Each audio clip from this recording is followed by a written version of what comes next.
Hi everyone, I'm Hadley and I'm a nurse and I'll be performing the cardiovascular and pulmonary focused assessment today. So the first thing I would do is I would gather my equipment. So I would need a stethoscope, an alcohol swab, a pen. For the stethoscope, you would prefer to have a bell and a diaphragm. However, my stethoscope only has the diaphragm. So if you listen to it with lighter pressure, it can do the bell sound and hear the lower tones. So that's what I'll be doing today. So I will be able to auscultate both low and high tones. So the first time that I'll start out, I'll provide privacy for my patient. I'll do hand hygiene. The first thing I would do is start with inspection. So I'd ask her to sit up nice and tall. I would look at the symmetry of the shoulders and the muscles. I would look at the configuration of the thoracic cage, making sure that it's symmetrical, making sure that it's an elliptical shape with no downward sloping ribs, and everything seems to be intact. So after inspection, I would next palpate. So Emily, I'll have you just face this back wall with your back towards the camera. So what I'm going to do is palpate for symmetrical expansion. So I would place my thumbs at T9 or T10, and I would squeeze the skin together here with my hands facing outward. I would ask him to take a big inhale and exhale. And so I'm making sure that my thumbs come out evenly and back together, and they did. So what you're looking for there is symmetry, and you'd note any lags, and there were no lags, and it was symmetrical. The next thing I would assess is tactile femoris. So I would use the palm of my hand, and I would place the base against her chest, and I would ask her to repeat the word 99. 99. And then I would go side to side. 99, 99, 99, 99. Okay. And so what I'm checking there for is vibration, and you want to be symmetrical, so you're comparing both sides to make sure that they're symmetrical on either side, and hers was. The next thing I would do is I would palpate just for masses or any tenderness. So I would just use my hand and palpate all along the lungs, the rib cage.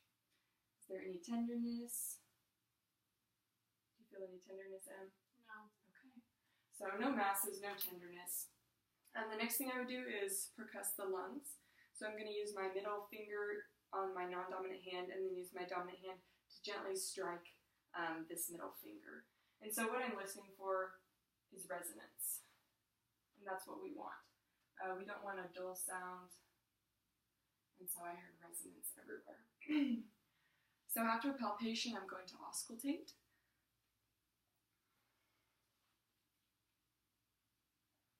So every time my stethoscope touches you, I'll just have you take a big inhale and exhale. I'm going to start all the way up here.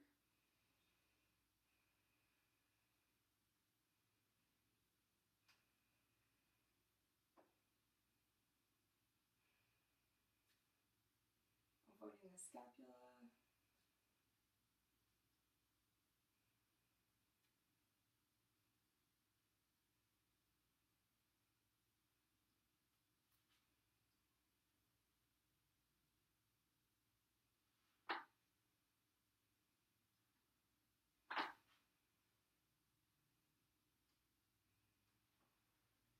So what I'm listening for there is any advantageous breath sounds, like crackles, rhonchi, diminished at the bases, and her lungs were clear. So that's a normal finding. The next thing I'm going to do is perform the whisper pectriloquy. So with this, I'm just going to have her whisper 1, 2, 3 every time my stethoscope touches her. And with this, I'm looking to not hear anything. I want to watch her lips moving so that I know she's saying something, but I shouldn't hear anything through my stethoscope.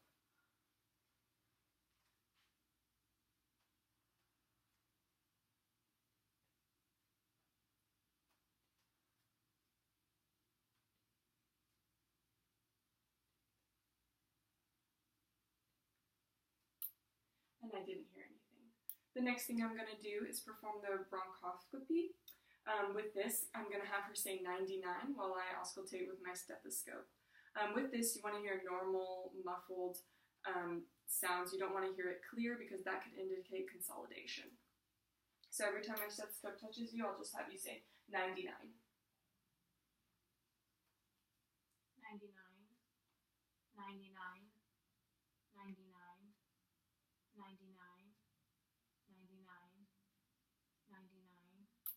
Okay, and it was soft, muffled, and indistinct, which is normal. The next thing I'm going to perform is the egophony. I'm going to have her say E every time my stethoscope touches her, and I don't want to hear the A sound. You don't want to hear the E to A change. So I should hear E very clearly through my stethoscope. So every time it touches you, I'll just have you say E. E, E, E, E, E, E. Okay, thank you. So now I'll have you turn and face me. I'm going to auscultate the heart. So I'm listening to 4 main points. I'm listening for 4 valves. So I'll be auscultating the right sternal border, left intercostal space, right intercostal space, aortic valve.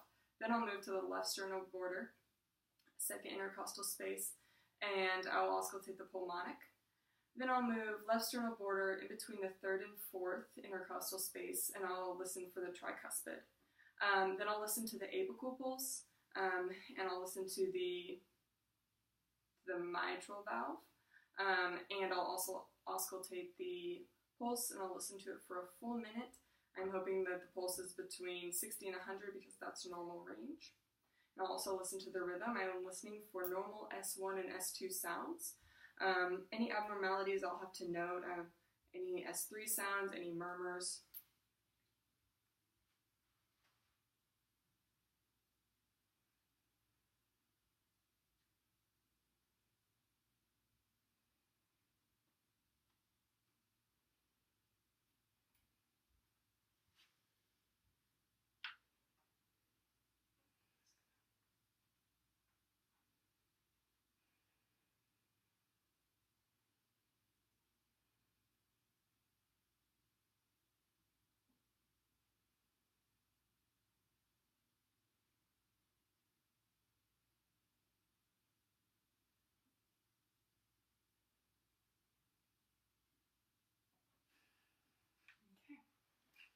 And so her pulse was 75, so that's normal. The next thing I'm going to do is palpate the carotid artery. I'll palpate one at a time so that I don't occlude any blood flow.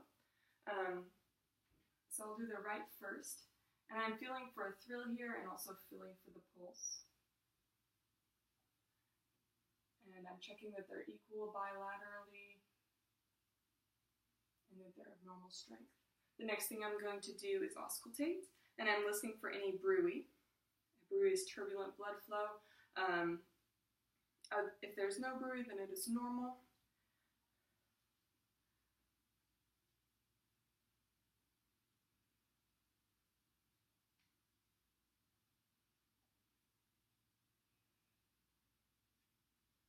Okay, and there is no bruit. And that concludes today's assessment.